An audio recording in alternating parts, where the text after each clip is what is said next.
Ni ang mindset sa bully. Kadong pag sa una grade 3 ko, ganahan ko nga manghilabot. Ganahan ko nga tagdon ko, magpatagad ko. Mo ni mindset sa bully, ganahan sila tagdon. Una, tungod kay wa ko'y amigo gamiga. Paminaw na ako, walay tagad na ako. Murag paminaw na ako, ako ra usa, wa ko'y kauban, way nilaban. So, ang one way nga para matagad ko, mangilabot ko.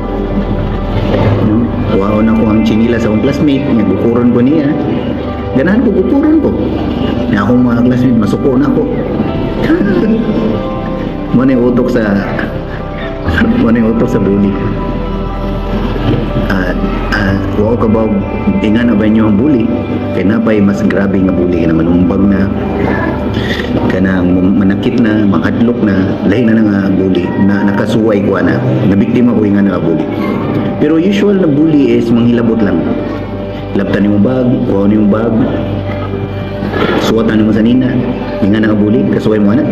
Itong ako'y bully, na mga tao nga ako ng target, nga kaning nga tao di ni musukol na ko, kaning nga tao mahadlok ni na ako. So usually ang bully, ang ilang target ang mga weak. Usually ang bully, ang ilang bulihon katong weak, katong dali mo hilak, katong wala di musukol.